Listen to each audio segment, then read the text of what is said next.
қадірменді көрермен қауым, Павлодар облыстық мәдениет тілдерді дамыту және архив басқармасының ертіс мәдениеті ресми парақшасында біз өздеріңізбен әдеттегідей жұма күні қайтадан жүздесіп отырмыз. Біздің арқау ететін, әңгімеге арқау ететін тақырыбымыз өздеріңізге белгілі қазақ тілінің мемлекеттік тілдің мәртебесін көтеру тақырыбы аясында бүгін де әңгіме өрбітетін боламыз. Бүгінгі жүздесуіміздің қадірлі қонағы Нұр Ана әлемі қоғамдық бірлестігінің төрағасы, тіл жанашыры, үлкен ардақты апамыз Бақытжамал Максимова. Бақытжамал аға, қош келдіңіз, қош көрдік. Сұлтанмахмұт Торайғыров атындағы облыстық кітапханаға біздің шақыртуымызды қабыл алып келгеніңіз үшін көптен көп рахмет. Ең алдымен ораза қабыл болсын. Енді Бақытжамал аға, Нұр Ана әлемі қоғамдық бірлестігі көптеген жылдар бойы үлкен жұмыстарды атқарып жүргенін білеміз, естіп те жатырмыз, көріп те жатырмыз. Осы тіл, мемлекеттік тілдің көсегесін көгерту аясында қандай жұмыстар жасап жатырсыздар? Осыған тоқталсақ. Енді біз Нұр Ана әлемі болғандықтан біздің жанымызда келіндер клубы бар. Ол мейірім деп аталынады. Және Нұр болашақ жастар қанаты бар. Сол жастар қанатыменен, келіндерменен біз барлық мектептерге, ұжымдарға, шақырылған жерге барып осы тілдің құрметін көрсету біздің міндетіміз деп санаймыз. Кей кезде тілді айтқан кезде ойлап отырамын осы, неге бұлай жасалынбайды, неге бүйтпейсіздер, неге бұл жасалынбай жатыр, неге осы негесі көп болады. Ал біз өзіміз алдымызға қойған болып мақсат қоямыз. Біз не істеп жатырмыз? Осы тілді әрқаттай дамыту.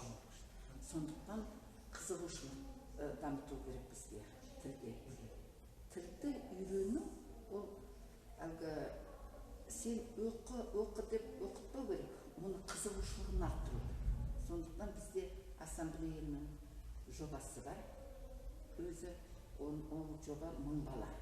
Енді қазір індет кезінде оны жасай алмай қалдық.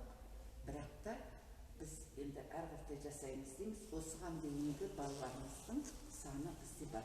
Әрбір балабақша, әрбір мектеп, әрбір колледжде олар түгілі өздерінің өз мектептерінде балабақшада жарыс ұйымдастырады.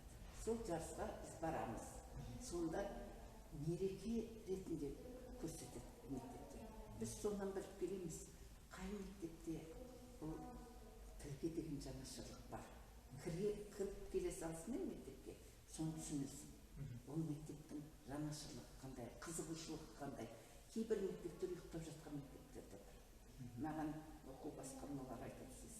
Айтасыз ба бізге? Жоқ, өз көздеріңізбен көріңіздер. Біз өзіміздің ішімізде қараймыз.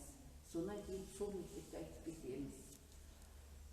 Қарақтарым, мына мектепте кішкене қызығушылық жоқ, басқармасына айтып келесі жылы келгенде ол мектеп басқаша болып көрінеді. Сонда біздің көмегіміз ұрысып кету, оның бір кемшілігін айтып кетуіміз, оның қалай ендігі жылы түзетеді деген мақсатпен барамыз. Сол мақсатымызды өзіміз жету жүрміз деп ойлаймын. Енді басқа да бізде осы биыл өзіміздің тәуелсіздігіміздің 30 жылдығына 30 игі істеген алдық. Енді қамқорлық, не жағы жұмыстерін жатыр ғой. Бірақ та біз былтыр Абай атамыздың 175 жылдығына қарсы Зере әженің тәрбиесі дегенді алып, Зере әженің жолымен деген жобалық ондағы мақсатымыз. Осы биылғы жылы 30 ертегі оқу. Оны қалай? Әрбір әженің үйінде немересі бар. Немерелермен бір оқиды. Онан басқа біз балабақша, мектептерге шығып, ертегі оқимыз. Ертегіні оқи отыра, енді біз алдында ертегі оқып, олар соны тыңдап, сосын кейіпкерлерін айтып, тіл дамытады балалар. Оны көрдік. Енді қазір біз ойлап отырмыз, сол кейіпкердің ішіне ертегіні айтып отырған балалар бірге кіріссе. балалар бірге сөйлесіп отырса әжесімен, сонда олардың тілдері дамиды. Солай өзіміздің үлесімізді қоспақпыз. Себебі біз отырмауымыз керек, басқа кім не жасайды деп. Біз өзіміздің қандай үлесіміз бар. Сонан кейін, мысалы, қай әже бізде қанша қатысты, соны қорытындылаймыз. Биыл 30 жылдыққа қарсы 16 желтоқсанға осы әжелерді кім қанша ертегіге қатысты. Сонда бұл кісілердің бұл игі істі 30 жылдықта жасап, 31-ші жылдықты қалтырып кетпейміз, жыл бойы осылай әрбір жылда осы игі істі аламыз деген ниеттеміз. Себебі балалардың кітапқа деген кішкене құмарлығын ояту керек. Себебі кітапты ұстауды білмейтін балалар бар. Кей кезде сұраймыз балалардан, сіздің үйде қандай ертегі кітаптарың бар? Айта бастайды, шетелдікті, орыс тіліндегі ертегілер бар, ал қазақ тілінде ертегі жоқ дейді. Сондықтан сосын біздің арқартай мақсатымыз сол тәрбиешілермен, сол ұстаздарменен ата-аналармен кездесу. Ата-аналармен кездесіп, оның мақсаты қандай? Біз енді онда ертегінің қайсы болсын ала салмаймыз, соның тәрбиелік жолы қандай екен? Құмарлықпенен тыңдауын балалардың ойлаймыз. Сонда тәрбие жұмысы барлық ата-аналармен де, балалармен де, мектеп ұжымларымен де жұмыс істеу деген осы деп ойлап жүрміз. Сонда жаңағы мектепке барып ертегі оқисыздар ма балабақшаларда? Әлде бұл онлайн түрде ме? Жоқ, қазір міне осы бастайық деп отырмыз. Барып 2 метрлік жерде отырамыз да, сол мектептерменен өтеміз. Себебі онлайнмен өткенде ол қызықты болмайды. Біз көруіміз керек. Біз баланың түрін көруіміз керек. Шында. Енді біз ара қашықтықты сақтаймыз. Өзіміз бетпердемізді киеміз, санитарлық талаптарды сақтап отырып, осы балалармен кездесу жасаймыз. Ал үйдің ішінде шынында ертегіні 3 фильм шығардық біз. Тиме ертегі дейді, Тиме Фест деймі? Сонымен шығардық 3 ертегі. Шынында ертегі қызық. Ана балалармен сосын сол бала сол ертегіні өз тыңдап оқығанды енді фильм арқылы көргенде оның қызығушылығы шықты. Енді менің бір ойлап отырғаным, осы жолда ғана көрдік, Серік Ерғалидың Жолтерек деген ертегісі шығыпты. Бірақ бізде әлі жоқ. Енді оны бір Серік баламыз айтты, апа, қайтсем де сізге жіберемін деп. Соны тауып алып, сонымен шыққымыз керек. Неге Жолтеректі? Жолтерек деген не екенін білмейді ғой балалар. Наурыз мерекесін биыл 1-ші рет 10 күндікті өткіздік. 1-ші күннен бастап 10 күндігін өткізіп, сонда балалар түсінді. Ол тек қана 1 күн Наурыз деп айғайлап сол жаңа жылды қарсы алу емес, 10 күнде әрбір кездесудің өзі, әрбір тағзым жасаудың өзі, тарихқа тағзым дегеннің не екенін білмейді балалар. Ал сонда Жолтерек деген, ол Жолтерек деген жаңа жылдың шыршасы бар ғой, сол сияқты Жолтерек бар бізде. Ол дегеніміз 7 түсті немен жасалынған, өзіміз жасадық. 19-шы жылы 1-ші рет біз Жолтерек жасадық осы Серік Ерғалидың жобасымен. Сонда біздің қызғалдақ гүлдеріміздің бізде гүл өседі дегенде де білмейді ғой халық. Сол гүлменен әшекейленіп, 7 түрлі түспенен әшекейленіп, Жолтеректің бас жағында кәдімгі шаңырақ. Сол бір шаңырақтың астында гүлдей жайнап, балаларымыз жүрсін деген тілек шығарды деп ойлаймыз өзіміз. Өзіміз солай түсіндіреміз балаларға. Неге гүл бар деп сұрасаң, айтады, гүлдей жайнап жүру үшін дейді. Біз оларға ешқандай не бермейміз, әртүрлі. Гүл әдемі болғасын ол жерде тұр дейді.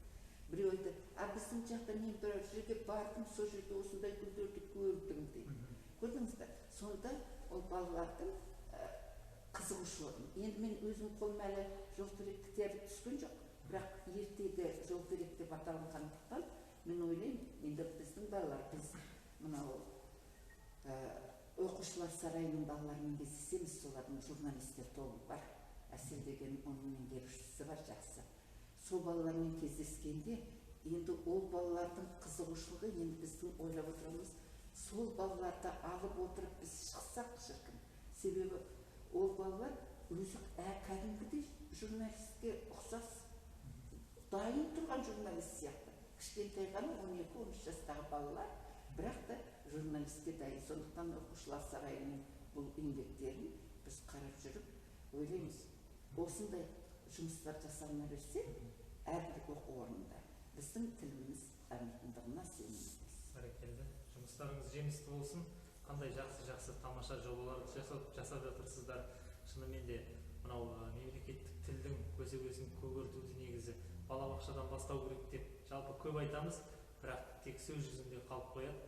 Ал енді сіздердің жасап отырған жұмыстарыңыз осы бір айтылған сөздің нақты бір дәлелі секілді болып көрініп отыр. Себебі шынымен де осындай қызықты жобаларды ұйымдастыру, осындай жақсы дүниелерді балаларға жастайынан бойына сіңіру, бұл біздің болашағымыздың алдағы уақытта жарқын болатындығын көрсетеді. Және осы бір кезде мынау енді ертегілер ол өз-өзімен ол әрине керек, бірақ мультфильмдер қазір бізге жетіспейтін секілді. Шын мәнінде мен енді нақты бір есімде жоқ, бірақ арасында бір осы балалардың жаңағы арнасында не болып жатыр екен деп қараймын ғой. Жалпы балапан арнасын қараймын, басқа да ютубтан ашып көреміз. Менің көкейіме қонған ең соңғы мультфильм бұл Қошқар мен Теке болған негізі. Содан кейін бір жақсы бір өте тартымды дүние шығыпты деп мен айта алмаймын. Бәлкім көрмейде жүрген шығармын, бірақ жаңағы жол керек деп отырсыз, атының өзі бір естір құлаққа өте жақсы екен, мағынасының өзі жаңа мынау біз енді жаңа жылда шыршаны кезінде көбірек насихаттадық қой. Бірақ енді жол түрік жаңа 7 түрлі өзінің бір түсінігі, ұғымы бар деп отырсыз. Осы жағы бір тамаша дүние екен. Шыны керек, мен де осы бір дүниені көргім келіп отыр. Дәл қазір жол түрік деген не екен, қандай мағынасы бар екен, қалай көрінеді екен, балаларға қалай әсер етеді екен деп мен де қазір ойланып отырмын. Шын мәнінде. Енді әңгімемізді басқа бағытқа бұрсақ, жалпы біздің мемлекетіміздің өзі, біздің аймағымыздың өзі көп ұлтты халықпыз ғой жалпы. Өзге ұлт өкілдерінің арасында мемлекеттік тілді насихаттау мақсатында қандай жұмыстар жасап жатырсыздар? Сол жаңағы біздің мұндаларымыз бұл өзге ұлт өкілдерден. Соның ішінде біз кірісіп кеткенде біздің қазақ ұлттың ата-аналары бізге кішкене өкпесін айтты. Сіздер келіп мереке жасайсыздар мына басқа ұлтпенен, біздің ұлттардікі қайда деп. Сосын біз айттық, біздің ұлтқа да жетеміз, біздің ұлтқа сіз бен біз жетеміз деп. Себебі басқа ұлтты қызықтыра отырып, өзіміздің ұлтымызды ұмытпау деген ол да бір шынында. Біз кей кезде басқа ұлтқа кетіп қаламыз да, сол ұлтты қарастырайық, сол ұлтпенен болайық деген кезде ойымызға келгені осы Зере ананың жолымен деген ертегі айту өз ұлтымыздың балаларына болды. Ал басқа ұлттың балаларымен сол біздің өткізетін мұндаламыз. Онда әрбір балаға өзі 3 түрлі сұрақ беріледі. Мысалы, бір мәнерлеп үй жұмысы, мәнерлеп өлең айтама, мәнерлеп тақпақ айтама, бір ертегі айтып береме, ол үй жұмысы. Оның кейінгі сұрақ, сол баланың қатысуының жас ерекшелігіне байланысты біз сұрақтар дайындаймыз. Қызық қылып бір ойын көрсетіп, онда ұлттық ойындарды көрсетеміз. Ұлттық ойынның өзін қазір көрсетіп жүргенде кейбір балабақшаға барғанда бір асық таба алмайтыным бар. Шынында. Сонда ойлаймын, біз сонда неден бастаймыз? Енді ең қарапайым біз енді олармен футбол доп ойнамаймыз ғой. Сондықтан қарапайым бір асық сұрасаң болмайтын балабақшаларға. Бірақ та біз өзіміздің қорымыздан алып барамыз, себебі білеміз. Сосын бір жерге барғанда біз алып барамыз өзімізбен бірге мынау киіз үйдің несін сонан сұраймыз, мынау киіз үйдің тіпті қазір балабақшаларда, мектептерде құдайға шүкір киіз үй, шаңырақ, кереге дегенді біледі де бар да. Енді біздің анау жетім және ата-ананың қамқорлығынсыз қалған балаларға барамыз.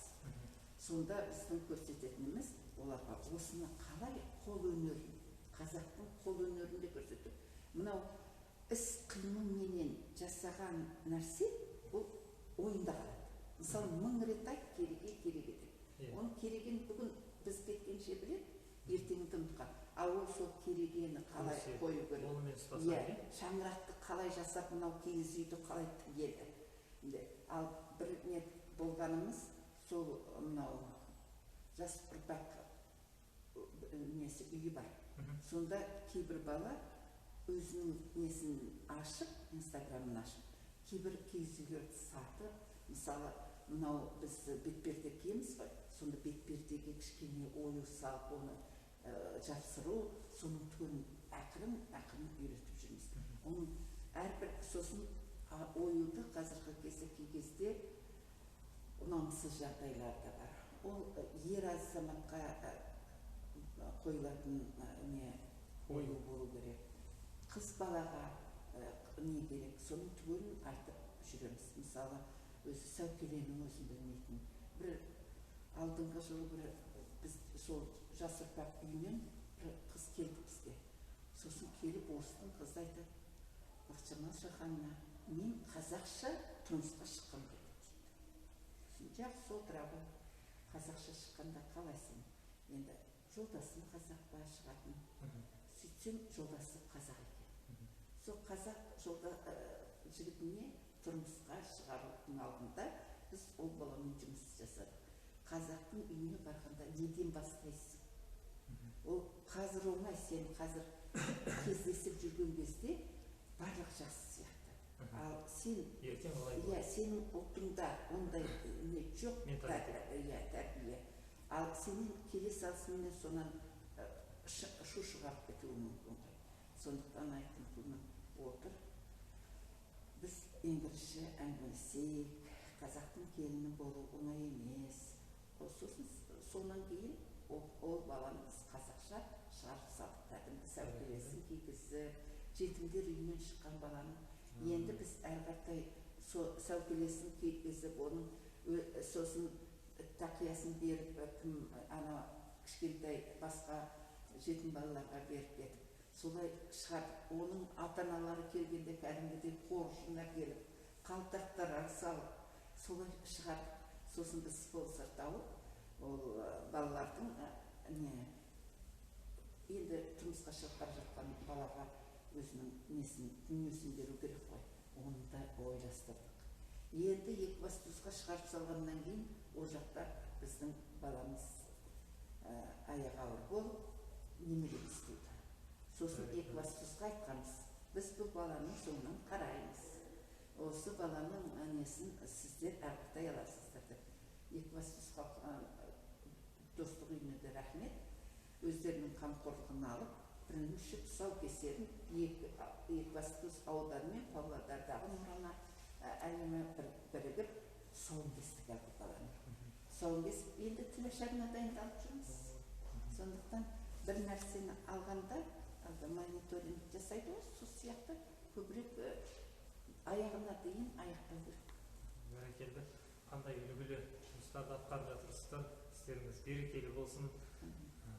Шынымен де жаңағы қамкөңіл жүрген, ата-анасыз жүрген балалардың өзіне жаңағы маңдайынан сипау, бетінен сүю, қамқорлық көрсету, нағыз қоғамдағы ананың бейнесін қалыптастыру, бұл өте үлкен жұмыс, үлкен жігерлілікті, аса мейірімділікті қажет ететін дүние. Жұмыстарыңыз берекелі болсын дейміз. Енді Бақытжамал апай, алдағы уақытта тағы да қандай жоспарларыңыз бар, немесе тың жобаларыңыз бар? Біздің енді жобаларымыз сол жетім балалардың барып, мынау ұлттық тағамдарды үйрету. Мысалы, біз ойлаймыз, бауырсақтың өзін 40 түрі бар. Бірақ бауырсақты ешқашанда қазақ жерінде қазақтар темір пышақпен кеспеген. көрдіңіз бе, қасиетті нанды ол темірмен кеспейді, оның өзінің бір ырымы бар. Сондықтан оны кәдімгідей қалай жасау керек, оның бауырсаққа ұннан қалай илеу керек, сосын қалай оны бөлу керек, кәдімгідей тақтайшаға қойып отырып, мына қолменен осылай үзіп кескен. Иә, үзіп. Ешқашанда пышақ дарытпаған. Сонан кейін тағы да мынау Серік Ерғалидың кітабын Сабатой деген шығарды, біз алдыңғы жылдан бастап. Сол Сабатойдың несінде келтірген мына бауырсақ. Бауырсақты біз қазір тарелкаға бір ыдысқа салып қоямыз ғой, оны санау керек бауырсақты. Бауырсақ деген дастарханға шашылу керек. Мынау дөңгелек бауырсақ, сонда ол барлық осы шаңыраққа нұр шашылсын деген сөз еді. Көрдіңіз бе? Неге дөңгелек? Ал төртбұрышты төрт түлігің сай болсын деген екен. Сонан кейін бір неге ши бауырсақтар бар деп, оның түгел түрлерін сол балаларға үйреткіміз керек. Бауырсақ фест деген не жасағымыз келді. Оны тек қана сол балалармен емес, біз 10-шы мектеп, 9-шы мектеп, 25-шы мектеппенен келісімде отырғанбыз. Сол балалармен, соның ата-аналармен. Біз тек қана балалар дейміз, балалар бағаннан кейін ұмытпау мүмкін. Егер олардың ата-аналарын үйретіп отырсақ, бұның қасиеті деген нанның қасиетімен, тілмен, мен ойлаймын, нанды сыйлай білген кісі тілінде сыйлайды. Себебі қасиетті нанды аттап өтпейтін, қасиетті нанның бір кішкентай түйірін қалдырмай, егер алдың ба бір бауырсақ, сол бауырсақты жеп қою керек. Ал жей алмайсың ба? Алмау керек деп үйретеміз сондайды. Әйесі яғни қателік кейбіреу орысша айтатындар. Онда болмайды. Онда екі достарын себебі біз ана кезде ол бауырсақты қалай ата-аналарын тапқанын, сондай кездер болғанын айтып отыр. Болашақты ойлау үшін соңғы біздің бізге дейін қалай осы жақсы жетті. Осы тәуелсіздігіміз қалай келді. Осыған шүкір тәубә дейтін балаларды тәрбиелеуіміз керек. Біздің шүкір мен тәубәміз азайып келе жатқандықтан, кей кезде мен айтамын, осы індеттің келген себебінің өзі біздің асушылық, ешқандай қайырымдылығымыз болмағаннан кейін болуы мүмкін. Сондықтан соғанда тәрбиенің бір ұшына тесең, оның ұштары көп қой, соны түгел сөйлеп айтып беру біздің міндетіміз. Енді Нұрананың ішінде бізде хажапалар бар, имандылықты үйретеді. Сонда имандылықпенен бірге тәрбиеміз. Кей кезде ойлапты бізде намаз оқытар жүйді. Жоқ, біз ондай жоқ. Біз енді зиялы мемлекеттеміз ғой. Сондықтан зайлы өзіміздің балаларымыздың болашағы жарқын болу үшін барлық еңбегімізді, барлық тәрбиелік, әрбір ападан бір тәрбие алатын болса, көп балаларны аналар бар бізде. Сол кісілерде ешқандай ақылы жұмысы жоқ бізде. Бізде түгелі өзіміздің зейнет ақымызбенен жүретін жұмыс. Сондықтан сол зейнет ақымызды аямай, біз бір барған жерге салның балада барлық нелерге анау 7-ші ауыл бар, жетекші бар, мойылды бар, мектебі, қаланың мектебі ғой. Сондықтан соның төліне өздеріне жаяу бар, сол конкурстарды өткізіп жүрді. Сонда мен онан кейін ол барғанның өзінде де біздің тәрбиелік жұмысымыз тағы мектеп басшыларына да келеді. Себебі соны қалай қарсы алады, апаларды, ақжаулықтанулар келгенде, сонан кейін оны біліп аламыз да, жақсы қарсы алатын біздің басшылар бар, мектептің кейбіреулері білмей қалатындары бар. Соларды ұрыспай, жай ғана солай қарсы алдыңыз, ендігіде былай болыңыз, сізден тәрбие басталмақ деп мен айтам. Себебі олар менің енді әріптестерім ғой, жастар. Бір кезде сол балаларды үйретіп едік, сол үйреткен халқын қайдағы алып қойды деп айтамыз. Бізден басталады. Біздің әрбір ұстаздың жүрісінен, оның айтқан сөзінен, оның айтқан тәрбиесінен басталмайды. Кей кезде айтамыз, ата-ана, әрине ата ананың да үйде түзу сөйлеуі тәрбиенің бір ең асыл дүниесі деп айтуға болады. Мектеп пен ата ана, мына үшбұрыш дейміз. Оқушы, ата ана, ұстаз. Осы үшбұрыштың біреуі кесіп болса, үшбұрышын бұзып болады. Сондықтан сол үшбұрышты сақтау керек. Рахмет, бәрекелді. Шын мәнінде керемет жобалар ойластырып жатыр екенсіздер. Бауырсақтың өзінің 40 түрі болатынын мен осы күнге дейін білмеген екен. Шын мәнінде бірнеше түрі барынан хабарым бар шығар, бірақ дәл 40-қа жететін санын мені де таң қалдырып отыр. Шын мәнінде бұның өзі бір өте қызық жоба екен. Және осы бір жоба арқылы жалпы айтарларыңыз бар екені көрініп тұр. Бір үзім нанның қадіріне жетуге жастарды үйрету, балаларды үйрету. Қадыр Мырзалиевтің жақсы бір сөзі бар. Тағамның жақсысы қара нан, адамның жақсысы кәрі нан дейді. Сол секілді енді аналарымыз осындай нанның қадірін жеткізетін, ұлттық тағамдарды насихаттайтын осындай тамаша жобалар ұйымдастырып отырса, бұл біздің ұлттық руханиятымызға қосқан, жаңағы мемлекеттік тіл деп жатырмыз, мемлекеттік тілге қосқан сіздердің бір қомақты үлестеріңіз деп ойлаймыз. Бақытжамал апа, енді осындағы экранның алдында отырған көпшілікке, жастарға айтатын таңғы тілегіңіз болса, жастарға айтатын ақылыңыз болса? Жастарға не айтамын, құлдарым? Елім бар, жерім бар десеңіздер, тіл біздің ең қасиетті, ең қадірлейтін тіліміз. Тілі жоқ жерде ел жоқ. Ел боламыз десек, тілімізді қадірлейді. Ол бізден, сізден басталады. Егер де сіздер жақсылап тәрбие бергілеріңіз келсе, сол тілді жақсы балалармен бірге, бізбен бірге кім қандай отбасы болсын жастар, үйлерінде ертегі айтып беретін әжелеріңіз жоқ болса, бізге келіңіздер. Нұр Ана әлемі әрқашанда дайын. Сондықтан ертегіні қалай айту керек, не жасау керек? Ол ертегі арқылы қандай сіз тәрбие бересіз, ол соның басталынады. Сондықтан құлдарым, тілдеріңді сүйіңдер. Басқа тілдің бәрін біл, өз тіліңді ардақта деп айтты ғой. Неше тілді білсеңдер де ағылшынша, орысша біліп жатыңдар, бірақ та тілімізді құрметтейік.